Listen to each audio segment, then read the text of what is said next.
Hello everybody. This is another talk to the camera video, but it's quite an important video because I want to try and answer a question. And the question that I've been asked is, how do I go about creating my my videos for YouTube? So rather than try and fight and do it in the landscape, I'm choosing to do it inside where you know, the situation is a little bit more controlled. So let's get straight into it. My chosen video camera for recording my videos is this, which is a DJI Osmo Pocket. Super little camera, super little gadget. It's got a nice natty little screen on it, so you can see me. Hello. The version that I've got has got this control wheel on the side of it, which gives me control of both the button down and left and right axis. There's just a button here that I press and it lets me move that axis. That's actually just in case it loses the face lock. Occasionally it does lose the face lock, so it's handy to be able to do that. And I'm sure you've seen in some videos where sort of my face has gone up and down in the frame, and that's me trying to manually adjust what's going on. So that's my main video camera. Takes a little SD card that fits in the bottom like so. And I've got a fast SD card. I think that's 128 gig, so I can record quite a bit. I just flicked it out and it's just gone across the room. There we go. I can record quite a bit of material on this before I need to change it. The one downside of this is battery life. The battery's okay, but it's an internal battery and it cannot be replaced. Now, to get round that, I have invested in a couple of external battery packs which are in the car, but that would allow me to recharge this 2 or 3 times from the pack. The downside of the pack, of course, is weight, because I'm carrying something else around with me, but you know, just got to live with it really, haven't we? I have a non-standard holder for my DJI because it's got the control wheel on the side. The standard holder won't take the control wheel, so I did a bit of eBaying, and this lets me, where are we? This lets me slide it in, and it's got room for the control wheel, and then it's got a rubber latch that goes around it, and that just keeps the thing secure, and it stops the gimbal head from getting damaged. So that's my main video camera. I also have a backup video camera, which is this. This is my Olympus OMD EM1 Mark II. My main stills camera is the camera that's videoing this right now, and this camera, the EM1 Mark II, with a 9 to 18 millimeter lens, which is the lens that's on this one. That's my backup video camera. It's also my backup stills camera. My main stills camera is what I'm recording this on right now. So this actually double times as both a stills and a video camera. Obviously it's heavier and bulkier than the DJI, but if this ever was to let me down, I do actually have a backup that I could use. And I'll come to how I would use this if I needed to use this in just a second. In terms of audio, you can probably see this little item here. This is a Rode Wireless Go. Clearly I can't show it to you because I'm using it. It effectively allows me to record wirelessly. There's a unit plugged into the camera that's translating the sound, and on here is a microphone with a wind muffler. Rode Wireless Go, simple device, really easy to use, but again, a bit like this, battery life is a little bit of a concern. You know, the external battery pack, not only would it probably top this up if I needed to, I think I'd probably need to use it to top up the wireless Go as well. However, where is it? Just in case I'm ever really in a jam, I also have a Lav Mic. And this is the Lav Mic that I used to use. Certainly vast majority of the first videos that I recorded were using this. This will just plug straight into the side of the camera. The only downside obviously is you've got a lead. But what I used to do was I used to clip the Lav Mic onto my coat, and then I'd run the lead down my sleeve. In fact, in some videos you can even see the lead wrapped around my wrist to stop it from flapping around. This also doubles as a backup mic, so if the road was to ever to let me down or I couldn't charge it, then I've got this as an alternative backup should I need to use it. The one thing I've done to this is I've modified it. Well, I've actually modified it 3 times. You'll notice there is some glue here on the plug, and also on where it actually you know, where the mic and the lead join up.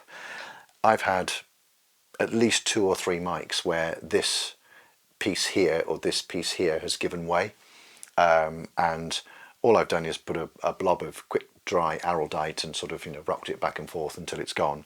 But that's my attempt at trying to preserve these things and actually make them last a little bit longer. And then obviously I have a wind muffler that fits over the top. So that's my backup mic. Now, to carry all the sound, I have again 2 options. So this is the DJI Osmo audio adapter, which actually plugs into the bottom of the Osmo like so. Now, it's a wickedly expensive bit of kit, you know, £30–40 UK, something like that.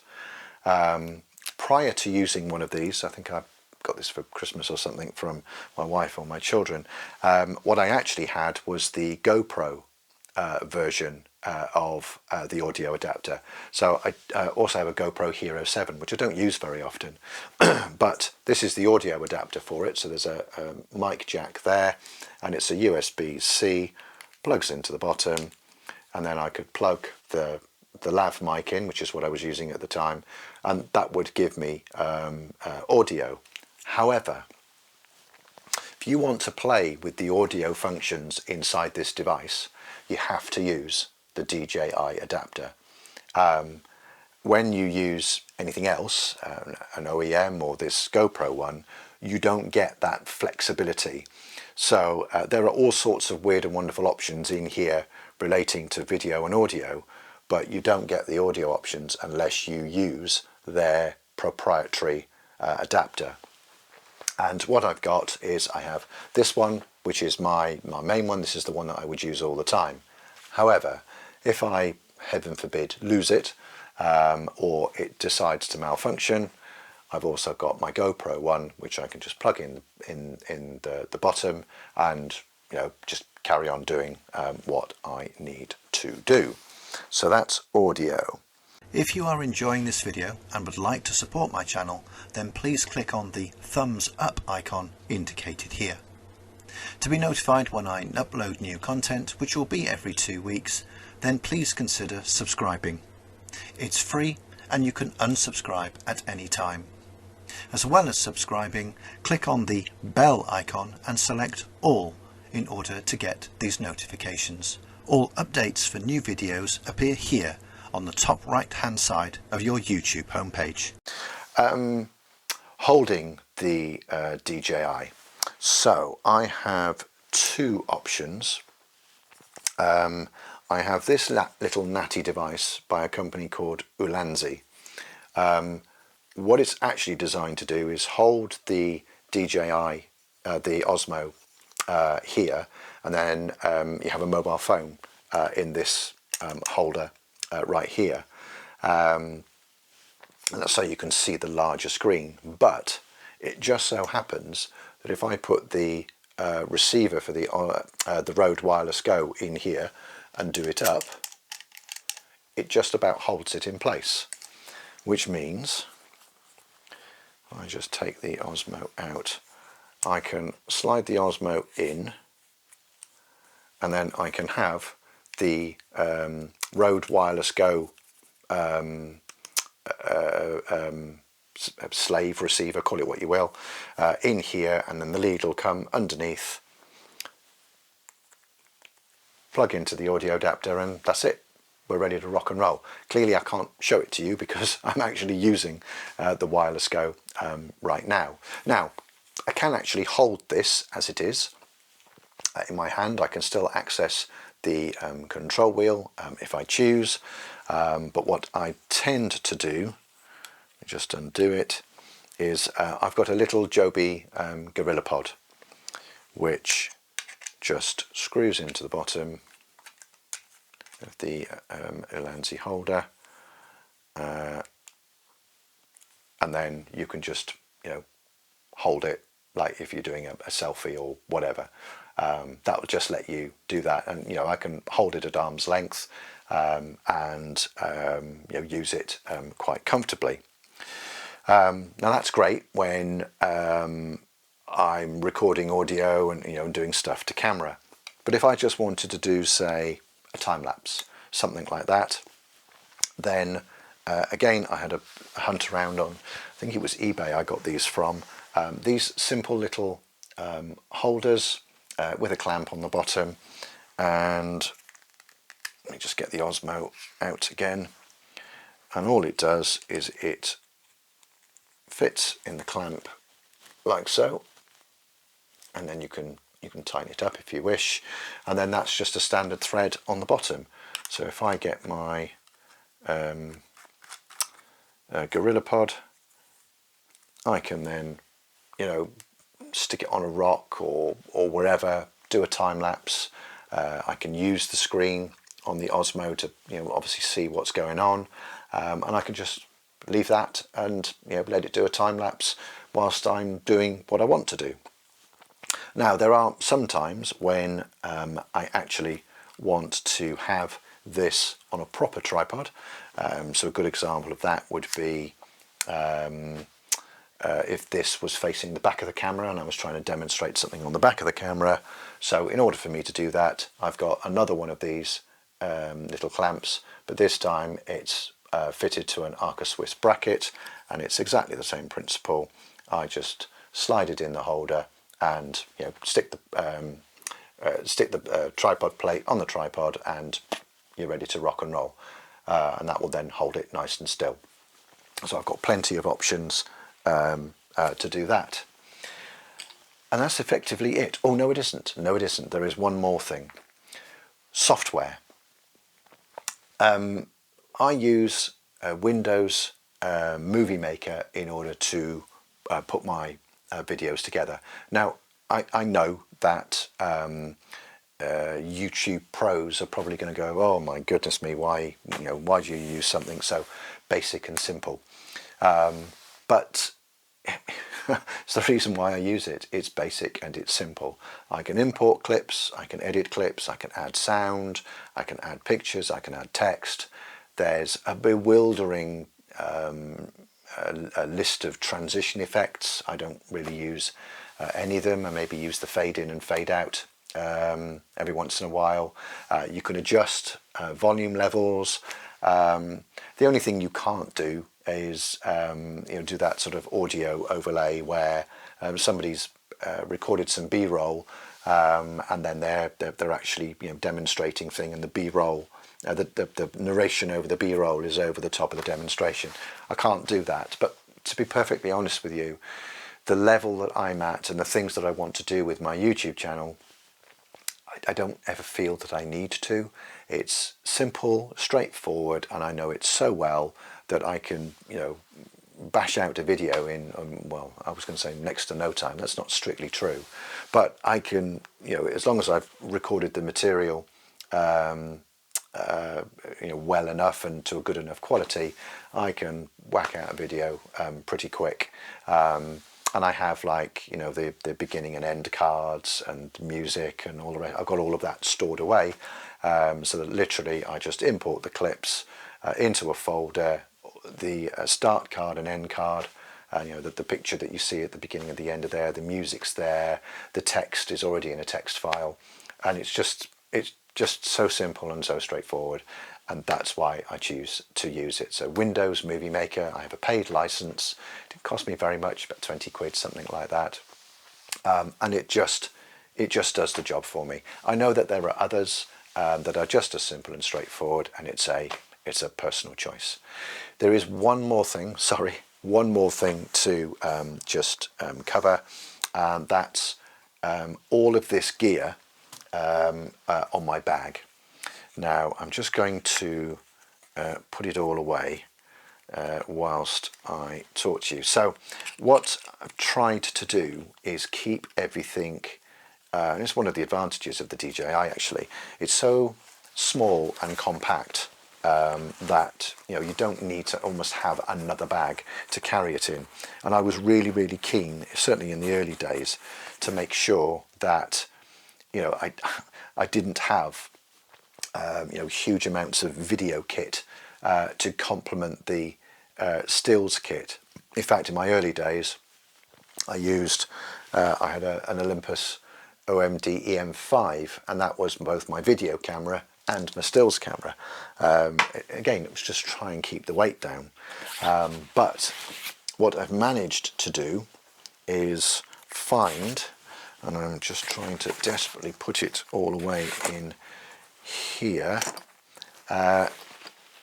Yes, that's it. That's just about everything. So apart from the Rode Wireless Go, that's everything, and that fits in one of these low pro pouches. I think they're it's called a lens pouch, but it fits on the side of my bag. There are straps, Velcro straps there. Doesn't weigh a huge amount, but everything is in there, including all of the spares. So the spare mic, the spare audio adapter, it's all in here. I can just unzip it, get everything out. In fact, the spare mic fits in this little pouch up here, so it's, you know, it is completely and totally out of the way.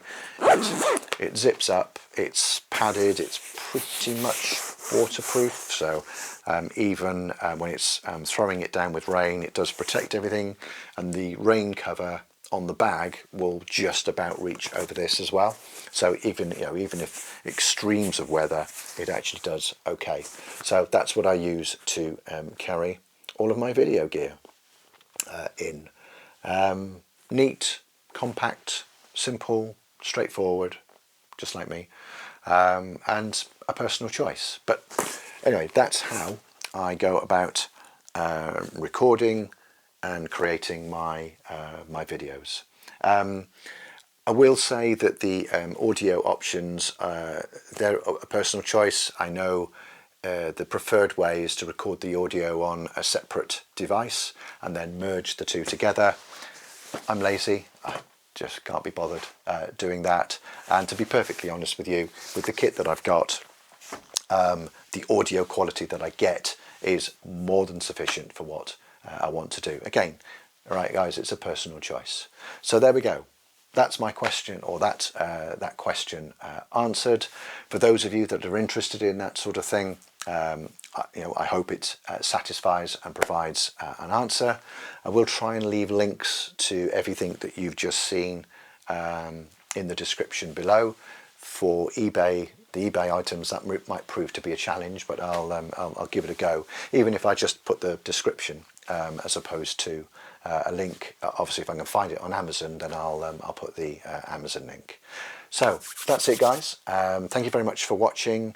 If you've got any suggestions for kit that I should be using that's of better quality than what I've got, then by all means let me know in the comments below. But until the next one, thank you once again. Stay safe, stay well, and if you're making YouTube videos, go out there and explore your kit and make even better YouTube videos. Until the next one, guys, take care, and I'll see you soon.